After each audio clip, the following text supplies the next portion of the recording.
have a weird feeling something's changed.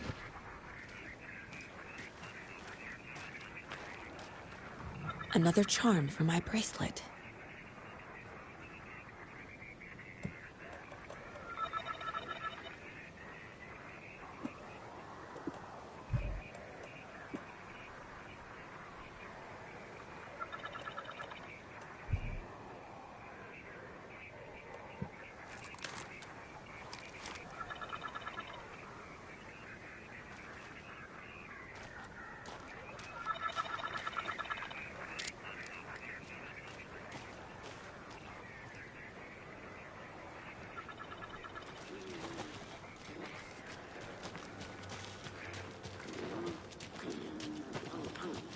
Cards in the general store!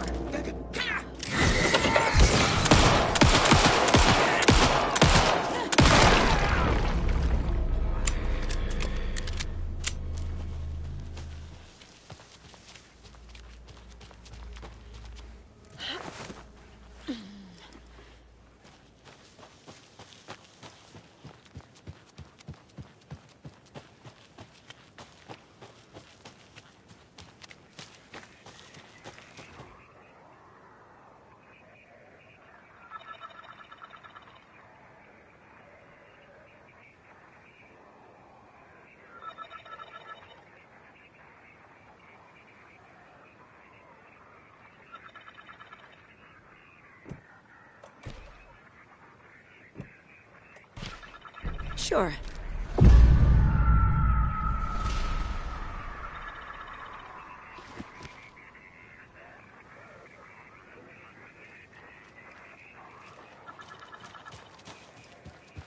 Jesus.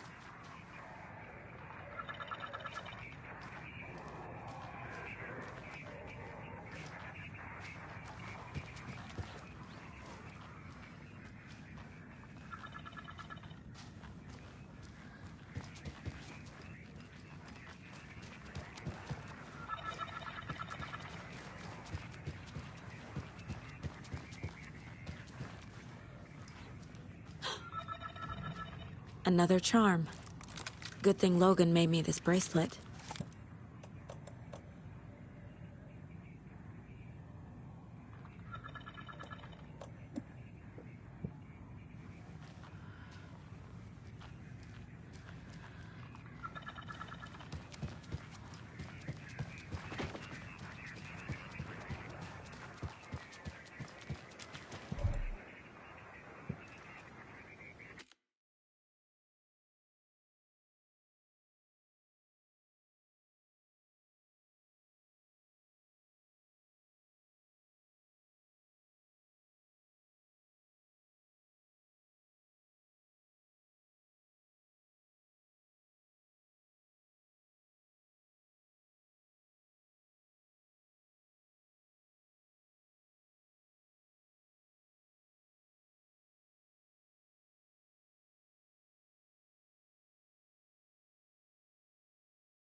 The report of the shotgun rang in the air.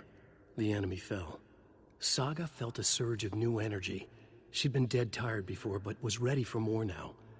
She would get through this. She continued on.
We've reached the car, Anderson. How's it going down there? I think I'm done here. I'll meet you at the parking lot.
This is not the way.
Another lunchbox.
Back at Witch's Ladle, Saga pointed the flashlight at the strange, dark substance.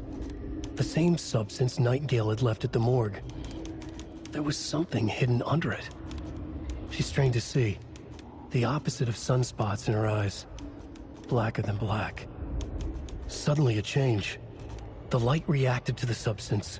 A feedback loop, surging up her arm. Saga squeezed the flashlight, willing it to penetrate the dark matter. Burn it away. The reality-changing influence of the dark place flowed like water flowed, like fear flowed, down the path of least resistance, eroding the weak spots until they cracked. In places where reality was more yielding, where story told and retold, imagination sparked and fear ignited again and again, had softened the walls of reality. Sites of violence and tragedy, where truth was laced with fiction, where a work of art proposed an alternative narrative, something people could suspect to be true, something people felt strongly about, something they feared. The stronger the connection between the belief and emotional response, the better. The darker, the better. A ghost of a witch ripping a man's heart from his chest. Two brothers murdering the neighbors and hiding their bodies in a well. A young woman haunting the flooded bunker where she drowned. bedtime stories, folktales, urban legends connected to a specific place. These were the sites where the overlaps came to be. An overlap of the dark place needed a push from both directions to manifest itself. Reality in our world eroded by repeated dark lore tied to a location, and a counterpoint, a work of art, a horror narrative crafted in the depths of the dark place, connecting to the story on the other side to reach out through the weakened veil. A story of a lawman whose heart was cut out of his chest, two corrupt men killed by their own twisted ambition, a haunted old woman drowned in a bathtub, twisted reflections on the other side of the mirror, arcs stabbing through realities, amplifying the influence of the dark place. These elements working in conjunction made a trickle that became a torrent, a wormhole, a vortex, and the art, the map, became the nightmare territory where the dark place encroached on our reality, a blanket over it, where they all overlapped, causing reality to twist and loop like a bad dream, remolding anything and anyone within its dark horror design. Children in Bright Falls all grew up hearing stories about the cult of the tree, feral maniacs living in the woods, Satanists chanting, "We watch in the night" as they perform blood sacrifices in the forests, or things not quite human lurking in the dark. There were many versions of the story, but they all shared one important element: danger in the dark, in the woods. Somewhere among all the urban legends lay a secret truth. The real identity of the cultists prowling in the woods. Real faces hid behind the masks. Real hands held the knives. Real people fulfilling a grim purpose. The forest was not safe. People were right to keep their children away from the trees.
Ready to go?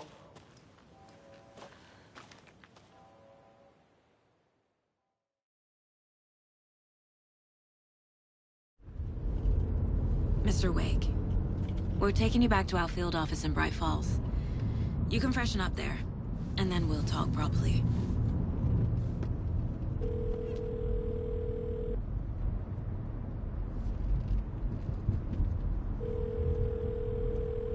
Hey, Mom. Before you say anything, I'm totally fine.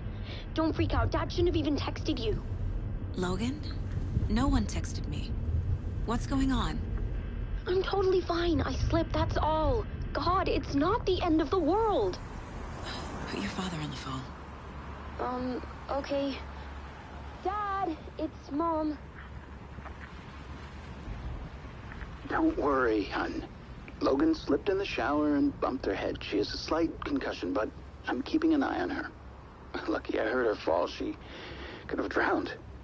Jesus, David. Why didn't you call? I tried. It didn't go through. She's fine, really. But what about you? You sound stressed. No, it's, just Weird case, that's all. Well, if you need a hint, my years of board game victories tell me Colonel Mustard did it. I'll keep an eye out for him. Love you, Dave. Love you too, honey. Want to say bye to Logan? Just tell her I love her. Bye for now.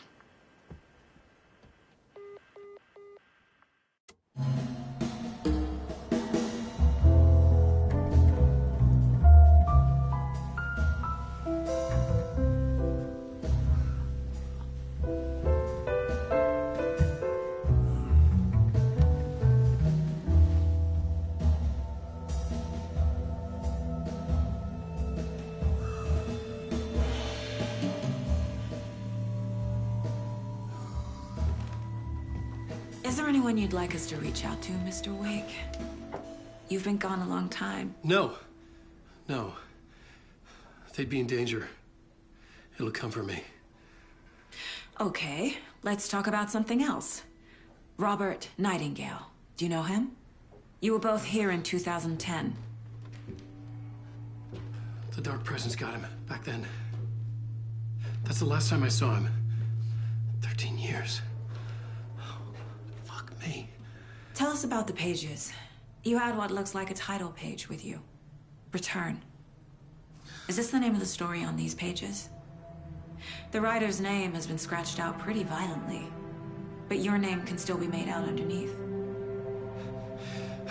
Scratched out. Yeah. Scratch.